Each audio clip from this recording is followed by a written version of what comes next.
ayrılık gayrılık olmaz dedi. Peki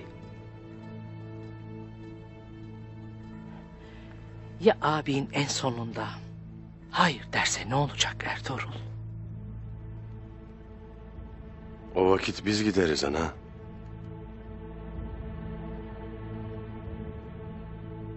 Ben hayır dersem?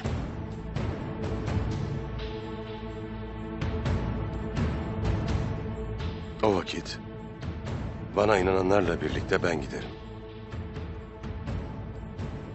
Eğer kimse inanmazsa tek başıma giderim.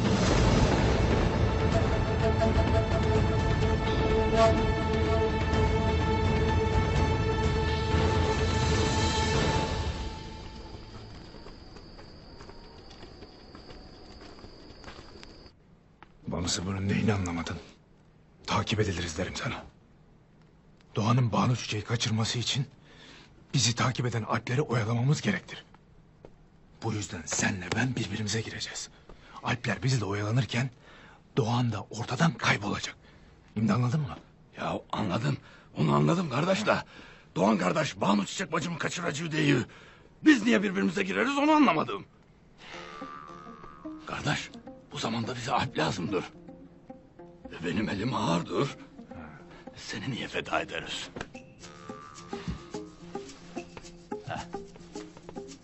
Artuk Bey'den şerbeti aldım.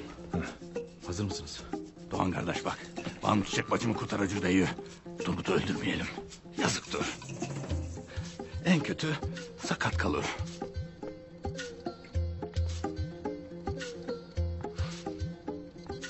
Ula sen beni kefere mi sanırsın ha? Kimin erliğiyle alay edersin? Ben senin ne rüyanda öldürdüğün ayılara benzerim... ...ne de öldürdüğün keferelere. Dikkat et de gördüğün son suret ben olmayayım Bamsı. Anladım kardeş. Anladın. Ben seni anladım. Güzel.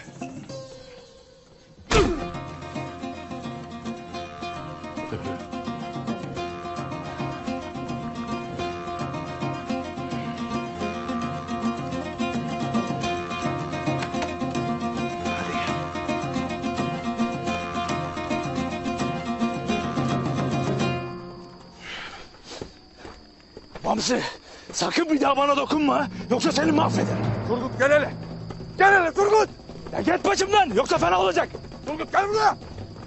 Daha işimiz bitmedi. Turgut. Bamsı. Ne edersiniz ulan? Benim görse ne diyecek? Doğan. Sen karışma. İkisi var bir de seninle uğraşmayayım. Sizinle mi uğraşacağım be? Ben yatıyorum. Sen hatuna nasıl laf edersin? He? Hiç mi vicdan yok sende? Etmeyin kardeşler! Etmeyin kardeşler! Yapmayın! Kardeş kardeşe bunu yapar mı? Durun! Bunu yapmayın! Gel hele! Bunu istiyordun gel! Gel hele! Gel!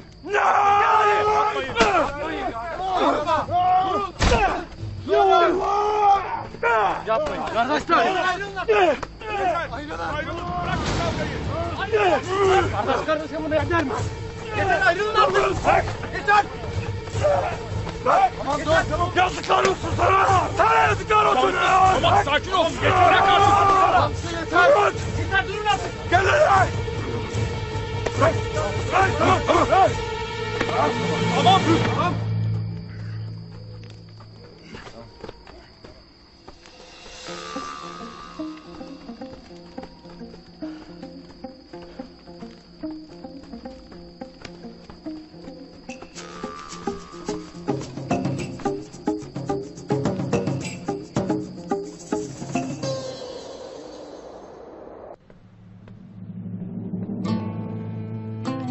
Beyniniz kutlu olsun beyim.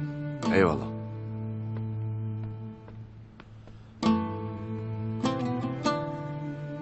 Beyliğiniz kutlu olsun. Obamıza şeref kattınız beyim. Eyvallah Yiğit Salur.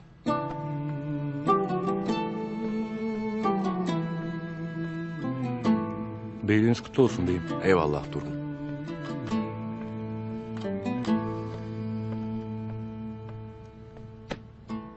Haymanı ve ailesi beyliğinizi tebrik etmeye gelmişler beyim. Buyursunlar. Müsaadenizle beyim. Buyurun.